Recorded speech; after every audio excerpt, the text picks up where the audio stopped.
The series horror tale revolves around a young woman named Grace, who is an optometrist at a local hospital. While at work, she encounters a patient suffering from severe retinopathy that requires immediate attention. Realizing she might need help with this patient, Grace approaches Dr. John, a fellow colleague, to take over this case. Later that day, Grace reaches her home, where she lives with her pet cat, Mr. Moo. From a dimly lit desk, she emails the elderly couple about John's agreement to handle their case. But just then the lights go out, and her peaceful evening is interrupted by unusual noises. Grace gets up and starts scanning the house. She stops to look at what appears to be a picture of her and her cousin. But then we see her reflection in the mirror stand, still while Grace moves around. Right at that moment, she gets an unexpected phone call from Detective Harry, who informs her that her brother Michael has committed suicide in Scotland. However, the officials are still looking into whether Michael's death was a murder or suicide. In the next scene, Grace travels to Scotland, where she's greeted by Detective Harris. She finds out that Michael was a priest of an extremist religious cult that adhered to the most extreme readings of the Bible. Soon, Harris drives her to the monastery, updating her on the events along the way. He further reveals that the body of a priest was also discovered in the monastery. This implies that Michael murdered the priest before taking his own life. Grace, on the other hand, claims that her brother is not insane and would never kill himself or anybody else. Soon after, they arrive at the convent and meet Mother Superior, who is the leader of the nuns. While there, Superior informs Grace that Michael was a man of faith until the darkness overtook him and caused him to commit sins. However, Grace, who is an atheist, does not accept this and believes her brother was killed. Then, as Grace enters the monastery, it is shown that Mother Superior is clutching a cross and her hands are bleeding. After that, Harris leads Grace to the crime site, which is at the top of a church. He admits that the Vatican State has control over the entire convent area, and they own it. Grace immediately rushes to check on Michael's body and sobs like a child when she sees him. Just then, she sees Michael's ghost, who advises her to leave because it is unsafe for her.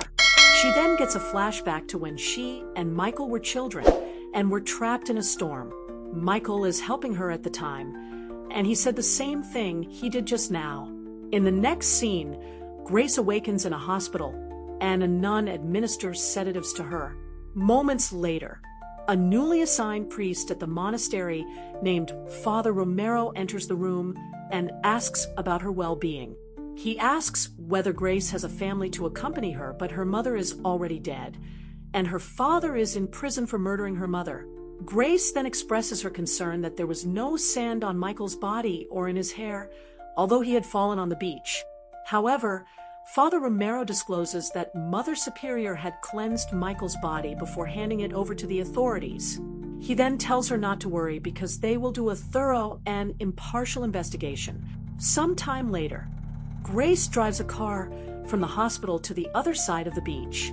She arrives at the location where her brother's body was discovered, but just then she has another vision in which she sees all the nuns falling to their deaths from the old tomb. This actually frightens Grace, and she passes out and falls into the ocean. However, moments later, a driver notices her and saves her. In the next scene, we see Grace waking up in the convent dressed as a nun.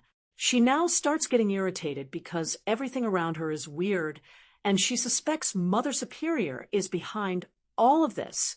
Grace exits the room and discovers all of the nuns walking down the corridor. As the sisters prepare to have lunch, Mother Superior leads a prayer. This time, Grace accuses her of concealing evidence regarding her brother's death. She then demands her clothes and her phone because she needs to make an urgent phone call. However, Mother Superior tells Grace that her phone was lost in the sea and her clothes are in the laundry. Just then, Father Romero arrives and calms her down. He then takes her to the top of the church and shows her the confessional spot. Harris reveals that this convent was once on the pilgrimage path for the Knights of the Morning Star. They were guarding relics and artifacts because they felt the relics possessed dark forces that needed to be tamed. He claims that because the Crusaders took a step back for every sin they committed, they would fall off the cliff if they had too much sin. As the two make their way back to the monastery, they discuss the progress of the investigation into Michael's death. Grace believes Mother Superior washed her brother's body to destroy any evidence, but Harris explains that the body was washed out of respect for Michael, and that the act had already been reported to the investigator. After that, Father Romero gives Grace a box belonging to Michael, which contains a diary written in a symbolic language. Grace says that she can read it because it is a language she and Michael created many years ago. Michael mentions in the diary that Grace has no memory of her childhood before being adopted into the family, and that she can see supernatural occurrences. Suddenly, Grace has another childhood vision when her father becomes stranded in a storm and dies. Grace is frightened when a police officer arrives to inform her of this. She then desperately prays to God for the return of her father. A few minutes later, her father appears behind her, although he seems angry for having to come there. Meanwhile, Father Romero is arguing with the nuns in the monastery. Mother Superior wants to abduct Grace because she believes she is evil, but Father Romero swears he will handle it. Moments later, Grace hears a nun shouting for help outside, so she walks outdoors. She then sees a nun named Meg running in fear and decides to follow her. Meg is seen slashing herself in penance, but seconds later, Meg reappears behind Grace completely fine, and it turns out to be Grace's vision. Meg then admits that this is her secret retreat and that she feels awful about herself. However, Grace assures Meg that she's a nice person and asks for a phone from her. After that, Grace calls her friend Dr. John and informs him that she's having hallucinations. However, he notes that it could be due to her grief over her brother's death. Just then, Mother Superior appears behind her and tells her that they are not her visions but rather memories from the past and future. She then asks Grace to share her vision, but Grace declines to do so. The next day, Harris begins questioning Mother Superior about Michael's death. When asked why she washed Michael's body, she explains that it was done to make him presentable to God. However, the detective is skeptical that Mother Superior is capable of moving the body away from the beach alone. So Harris informs her that she may be imprisoned for removing the evidence. Meanwhile, when reading the diary, Grace continues to get flashbacks. Her father was never the same after he awoke from the dead. He accused Grace of being the devil confined her and Michael in a cage and tried a clumsy exorcism.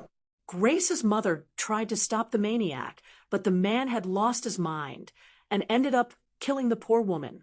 However, when he tried to kill Grace, something attacked him and knocked him out, and the police eventually captured him. Back in the present, Grace walks over to Father Romero, who is preparing for the consecration. She inquires about the covenant's attempt to adopt her and her brother as children. Furthermore, Grace assumes that this is the reason why her brother visited the convent. Father Romero said that he is rather relieved it is no longer there because he has never loved the Crusaders or their history. Then, Father Romero gives Grace some books about the history of the relic and its connections to the Crusaders.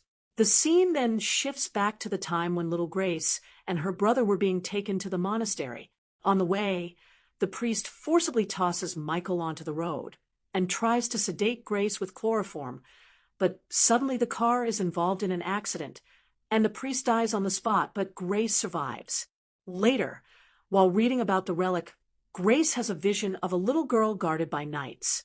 She then wanders around the convent and has a vision of Father Carroll tormenting Michael. They want the relic back, but Michael has no idea where it is, and he has been hunting it as well. However, Mother Superior is certain that Michael is lying and orders the nuns to hurl him from the top, and as they try to do so, Michael unintentionally takes Father Carroll's rod and pokes him with it. Grace is terrified by the scene, but suddenly a nun shows up to attack her with a knife. However, a mysterious force intervenes and controls her hand, resulting in the nun stabbing herself to death. Next, Grace is questioned by Detective Harris regarding the death of the nun. It turns out that the nun she encountered earlier saw her brother's death. Grace says that the nun committed suicide, but Harris remains skeptical. After a day in jail, Grace is released on Father Romero's bail appeal, noting that the nun truly stabbed herself and that there is also a witness. Meanwhile, Harris is still keeping Mother Superior in detention. Afterward, Grace drives to the prison to see her father, who is detained. He is still enraged with his daughter for resurrecting him from the dead. He reveals how he discovered her when she was just 10 years old, wandering down the beach wet and frail. Just then,